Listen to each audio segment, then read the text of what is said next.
Ever wondered if there is a better way to get around your city? A way that's faster, more connected, and maybe even keeps you dry when it's pouring rain? Well, today we're going to go on a little journey. We'll start with these massive futuristic city structures and end up with a surprisingly simple idea that could totally change your daily bus ride. Let's get into it. So, our story kicks off in Hong Kong.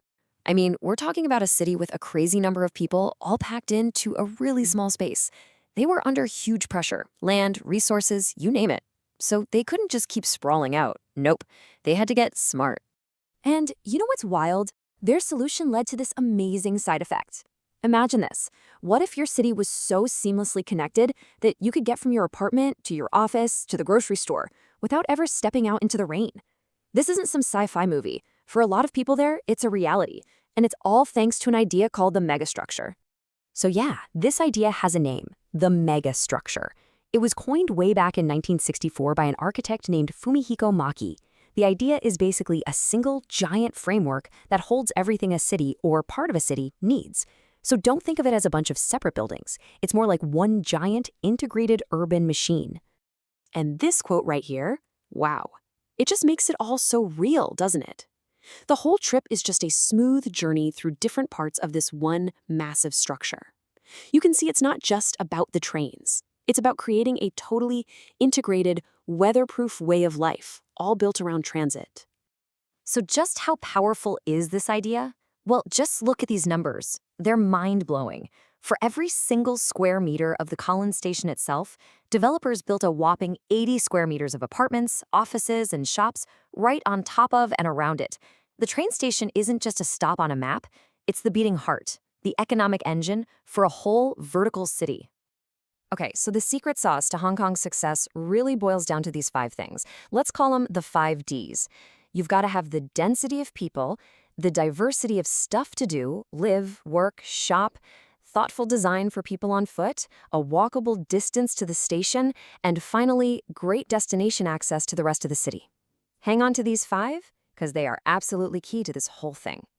So look, this system is incredible, right? No question. But, and it's a big but, it all depends on building these massive, multi-billion-dollar rail lines that are literally set in stone. Once they're there forever. So what about all the other cities out there that just can't afford that? What about the kind of transit that most of us actually use every day? And that brings us to the heart of the problem, this transit trade-off. Rail, it feels permanent, it feels prestigious, that attracts big investment. But man, is it expensive. Then you have buses. They're cheap, they're flexible, they can go pretty much anywhere. But let's be honest, they kind of have a bad rap, and they don't have that feeling of permanence that developers and investors really love. And this chart, wow. It just lays it all out there, plain as day.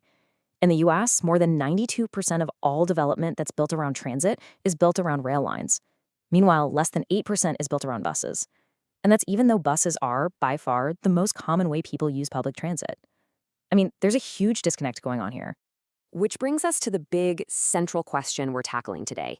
Since buses are really the workhorse of public transit for most cities around the world, how can we take those incredibly powerful ideas from Hong Kong and apply them to, the humble bus stop down the street?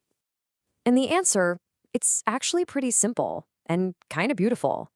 We don't need to get rid of the bus. We just need to level it up. We need to give the bus system the qualities that make trains so darn good at shaping our cities. So the way forward is this two-pronged attack, which this roadmap shows perfectly. On one side, you have adaptive transit. That's about making the bus service itself better.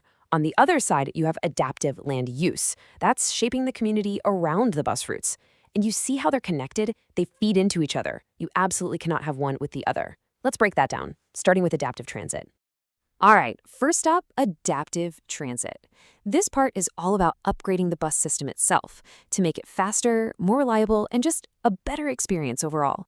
So how do you actually do that? Well, you start by creating a real network with big main lines and smaller local routes that feed into them, just like a subway map. You set up time transfers so you're not stuck waiting for half an hour. You can upgrade to something called Bus Rapid Transit, or BRT, which often means giving the bus its own dedicated lane, basically its own private highway. And you build better stations that feel like real places, giving the whole system a sense of identity and permanence. But, like we said, making the bus better is only half the battle. You also have to fix the land around the bus stops. I mean, a fantastic bus line that runs through an empty field isn't really helping anyone. And this, right here, is where it all comes full circle. Remember those 5 Ds from Hong Kong? Density, diversity, design, distance, and destination? Well, guess what? They are just as important for building a great community around a bus stop as they are for a giant rail-based megastructure. The principles are exactly the same. And this data right here shows just how possible this all is. To support a really good, frequent bus service, you need a density of about 15 homes per acre. Now, look at that number carefully, and then look at the others. Get this, that's actually more dense than what you need for light rail, or even heavy rail. How crazy is that? It just proves that a well-designed, dense neighborhood is the perfect partner for a top-notch bus system. So here's the big takeaway from all this. The debate really isn't about the vehicle itself, steel wheels versus rubber tires. It's about commitment. It's about intentionally designing a transit system and the community around it so that they work together, each making the others stronger. So let's just leave you with this one thought. If we apply these ideas, that boring old bus stop on your corner doesn't just have to be a place where you wait. It could actually be the seed, the very heart of a new, vibrant, walkable, and connected neighborhood. Just for a second, what could that look like where you live?